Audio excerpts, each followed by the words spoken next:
Time. Your Honor. Please. Thank you. In conclusion, Your Honors, it's the appellant's position that the Supreme Court of Canada erred in finding that Section 11B of the Charter of Rights was not breached. This is because not only can Jordan framework not adequately accommodate for youth matters, but a separate presumptive ceiling of 15 months is needed. Moreover, the Supreme Court of Canada erred in calculating the total trial time, and if the total trial time had been less than 18 months, the below the ceiling test proves that the appellant's Section 11B rights was infringed upon. Therefore, Your Honors, we respectfully request that this court overturn the lower court's decision and enter a stay of proceedings. Thank you. Thank you, counsel. Counsel for the respondent, are you prepared? Are you ready to start?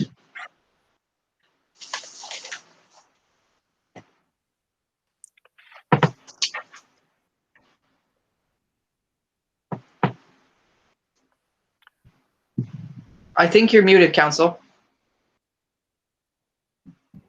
My apologies, Your Honors. I think I would have figured it out by now. Good morning, Your Honors. My name is Robbins, initial A, and my co-counsel is Rahbar, initial D. We are here today on behalf of the respondent, Her Majesty the Queen, in the matter before you. We are humbly asking that you uphold the lower court decision made at the Supreme Court of Canada, ruling that the presumptive ceilings as set out in Jordan are not a violation of the Section 11B rights of youth offenders.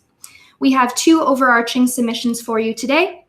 Firstly, I will submit that the presumptive ceilings for what constitutes unreasonable trial delays as set out in Jordan can and should apply in youth proceedings, given that they do not violate the 11B charter rights of youth offenders.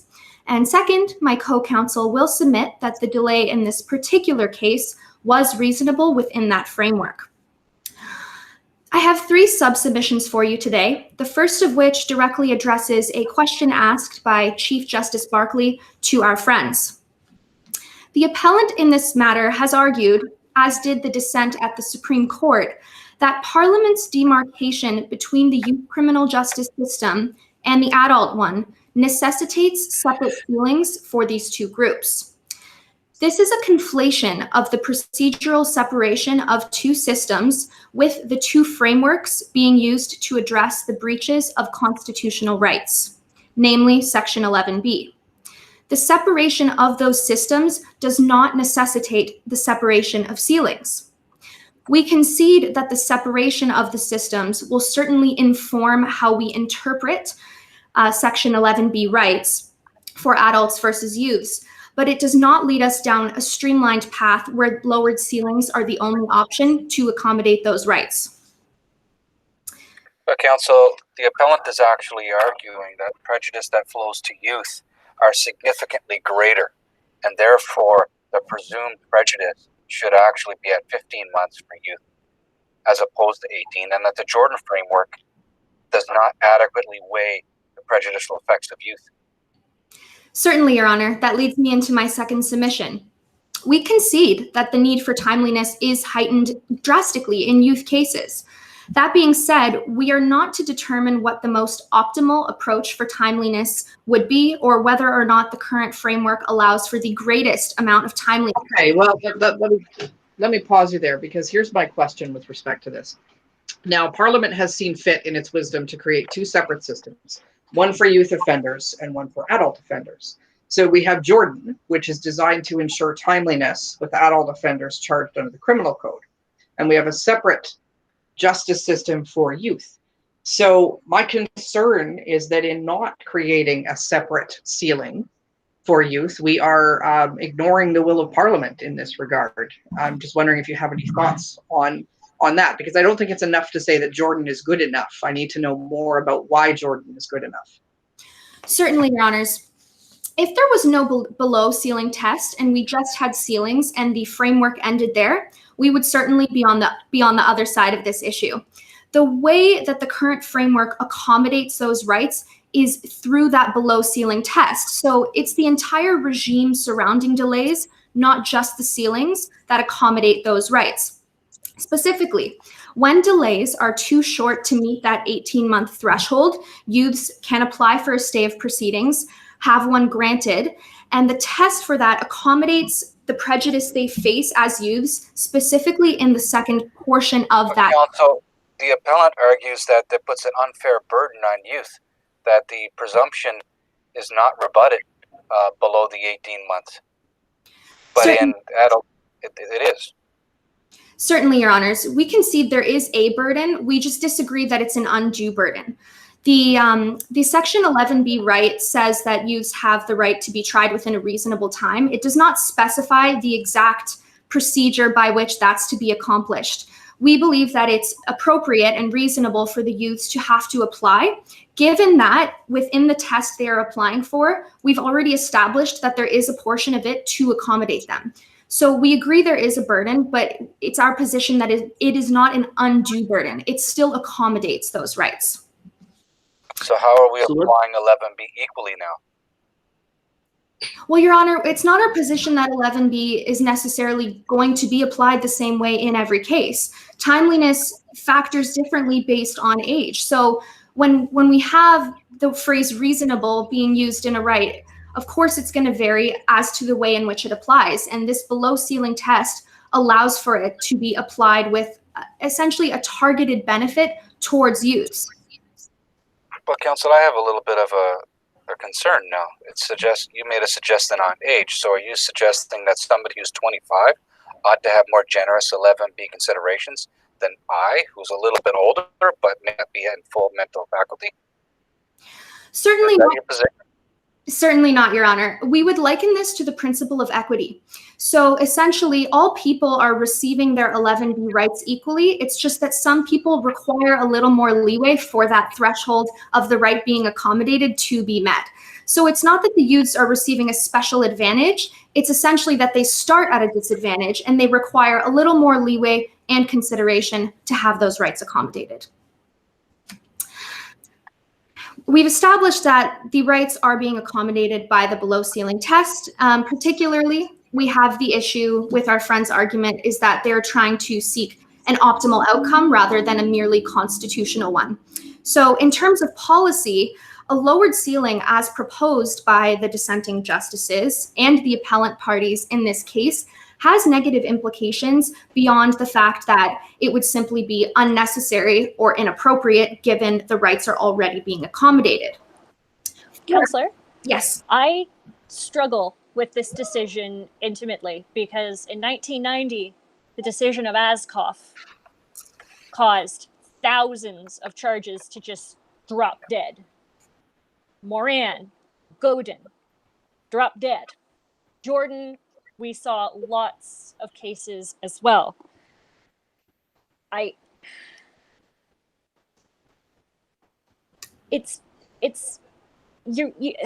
You've been talking about how there are other ways to, and an equitable approach to make sure that 11B is not only provided, but is adequate and is a leeway, to use your word. The trouble is, as a judge, I have a hard time looking at Parliament and telling them again that we're using the same means again to throw out all of those charges on the basis of speed. It's not good public policy to see thousands of charges like this one, which was fairly legitimate. The young man stabbing another fellow with a box cutter, unprovoked.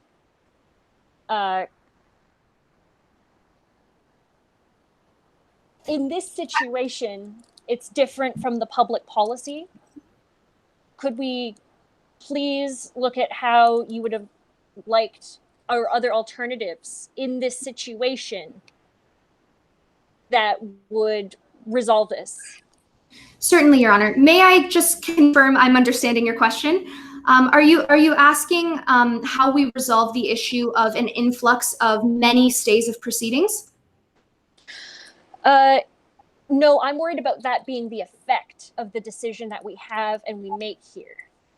And so sometimes with constitutional law, we might win for public policy, but not for the client in this situation. Okay. Certainly, Your Honor. It's our position that actually the current framework as it stands will lead to less stays of proceedings than the remedy suggested by the appellant.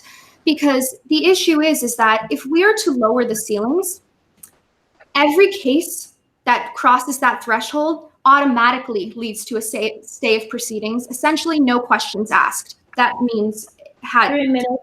Thank you. If there are no delays deducted.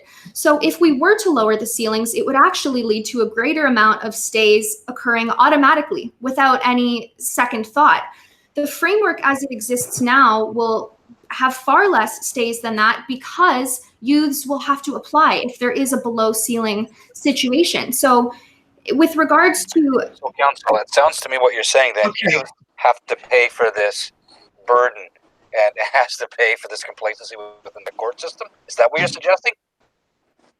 No, Your Honors. Again, we're not suggesting, we're admitting that youths, of course, have to apply and there's a slight burden on them there. But we also have to take into account the practical realities of the system. So it's not that we're saying at all that youths' rights should essentially fall away for the sake of not burdening the court. That's not at all what we're saying. We're simply saying that given those practical realities, if the ceiling is lowered, that would lead to more stays occurring. And quite simply, this is just not a necessary outcome because the— But did you not just say though that the Jordan framework is flexible enough for youth to be able to achieve the lower ceiling? Because again, my concern is if we have a separate justice system for youth, why do we not have a separate ceiling? I guess I'm just not seeing the harm that could be done by having a separate ceiling. And I'm not really hearing anything to convince me that that's not a better option, that the appellants don't really have a better choice, a better decision here. Certainly, Your Honors. I have a few responses. I believe there was multiple questions there. The first one being the below ceiling test, how it accommodates youths again. So it's our position, again, we're not looking for the most optimal, thank you, the most optimal way of ensuring timeliness. Youths do have to apply under the ceiling, but that does not mean that their rights are not being accommodated. In that second prong of the test, it accounts for prejudice. If youths are genuinely being prejudiced under 18 months, which it's our position will not necessarily occur in every single case, if it is unreasonable in that case, they will pass that test. The issue with lowering the ceilings, which was your second question. We're back to Justice Benoit's concern, which is, are we not putting an undue burden on youth that perhaps we're not putting on adults in the same situation, given what we know about youth and how we're supposed to treat them differently? Certainly, Your Honors. Well, we believe we are treating them differently because adults will not have the benefit of a below ceiling test. That additional step that the youths have to take is not an undue burden. It's essentially, if we lower the ceilings, may I have a moment to finish answering the question? Yes, go ahead and then conclude for us, please. Thank you.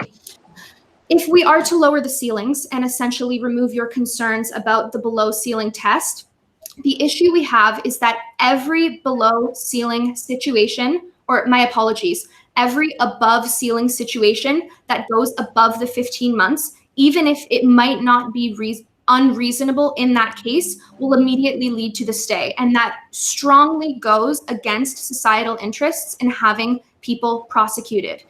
If there are cases where youths are facing an unreasonable delay, in those cases, the youths will have to apply and they will be able to receive that stay. It is not an undue burden when you balance that against the societal interests to have criminals prosecuted.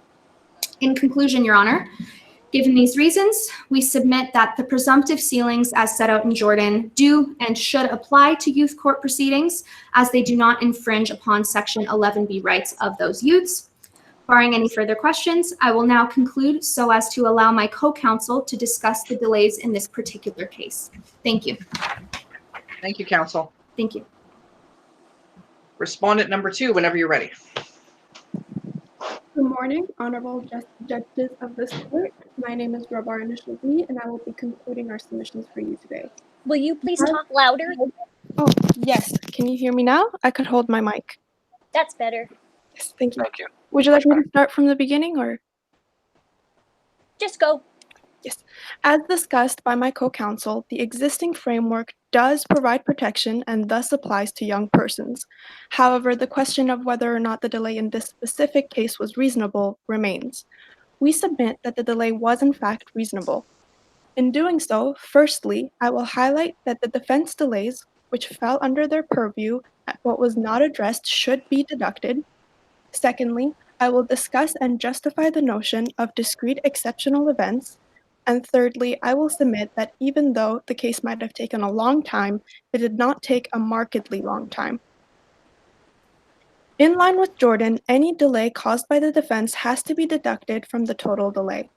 On March 2nd, 2016, the court and Crown were ready to proceed at the agreed upon time, but the accused ran late. In the remaining time, the Crown dealt with other matters before proceeding on to voir dire. Because of the accused's delay, voir dire did not begin until the afternoon and was not completed on the same day. The parties then agreed on a 5-hour continuation, and the earliest date was set for July 28th, 2016. Counsel, Yes. could you just maybe answer the question? If the Crown was pursuing other matters while the accused was late, how do we justify that the voir dire would have been completed on the day it had actually been scheduled?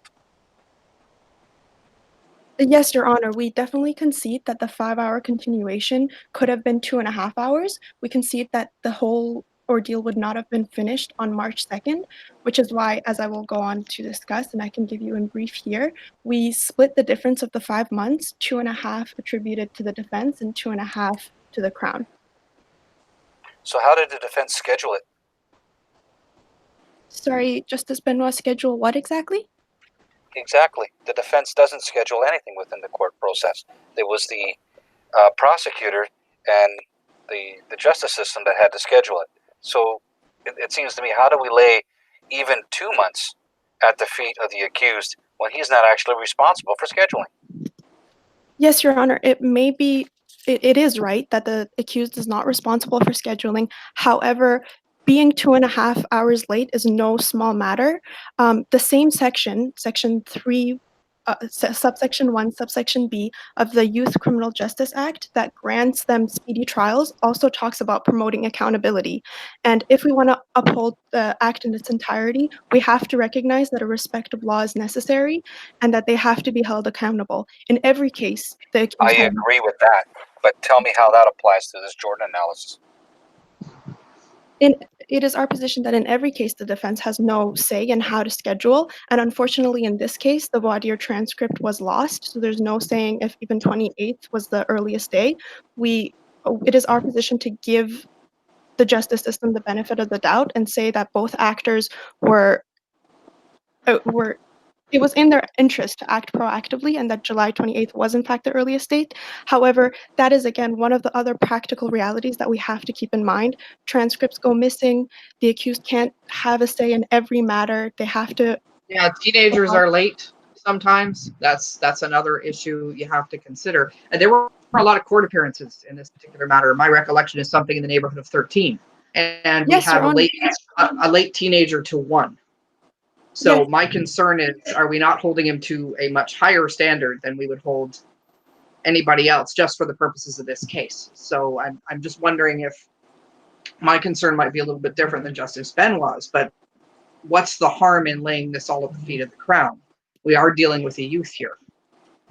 Yes, Your Honor, we concede that he is a teenager and is given leeway. However, again, the same section of the Youth Criminal Justice Code that gives him this leeway also talks about accountability and promoting accountability. It is a situation of balancing the interests of, again, promoting accountability and prompt trials. And it is in society's interest. Again, just to clarify, there was no evidence that he was late to any of the other 13 dates, or indeed that he failed to appear at any of them. So are we not holding, I think it's, from my perspective, I think it's perhaps asking too much to expect that one lateness is going to cause this level of delay to be attributed to the defense. Of course. I echo the concern of Justice Barkley. In addition to the 1 day of lateness that we have on the record, in youth matters, we have extrajudicial procedure, and a lot of activity is resolved not on the record, and those arrangements occurred and were unsuccessful throughout this this round of litigation. And so I have such a hard time with these numbers and splitting the difference between the Crown and the defendant, because there were so many more factors present in this situation. How do we weigh extrajudicial measures? Yes, Your Honor, both Barkley and Burns. Certainly, it is important to keep into account extrajudicial matters.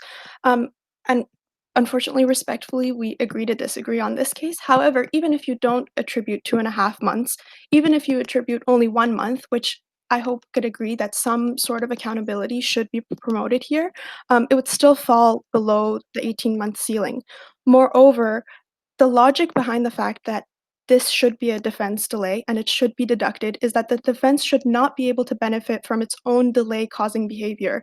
If we simply ignore this fact, then it would set a dangerous precedent for future cases, and defense could tell its own client, oh, just show up late, it'll be fine, because you're a teenager, we could overlook it. And we believe that's a dangerous precedent to set.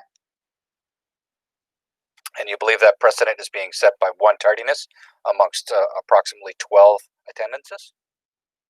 Yes, because at the end of the day, accountability also should be taken into account, and societal interests in holding criminals accountable. It really is in society's best interest to have youths reintegrated into society. However, if they have no respect of the law, or if they're running late to their court proceedings, which is a serious matter, it should be some sort of a slap on the wrist, excuse my colloquial expression. But counsel, what weight do we give to the fact that the trial that happened on March 2nd was something that the Crown actually caused in some sense on September 16th, 2015, when they reversed their own position about the voir dire? That came out of nowhere. Certainly, I get it from March 2nd, but the fact that we're not pinning any of it on the Crown and reversing a position is a little concerning in my mind. Yes, Justice Wu, absolutely. This is excuse me. This is why we wanted to split the difference, even if other justices agree that only 1 month should be attributed and the rest of the 4 months should be on the Crown. That is absolutely reasonable. Both the Crown and the defense had delay-causing behaviors, and they both should be held accountable. We completely concede that point. You're absolutely right, Your Honor. May I continue, Your Honors?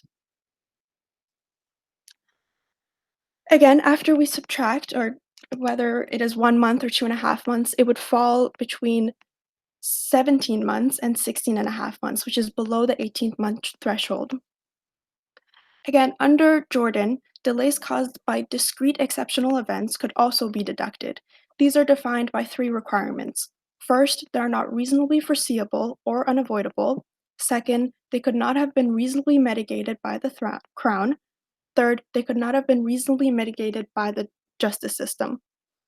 It is the Crown's position. So how does this discrete event that you're about to contemplate, how does this discrete event that you're about to contemplate, Yes. and how you're defining it, not apply to the tardiness of the accused? It seems to me if we're going to hold the accused to a high standard, then we also must do the same for the justice system. Yes, There Your ought Honor. not to be 2 standards here. Yes, Your Honor, certainly.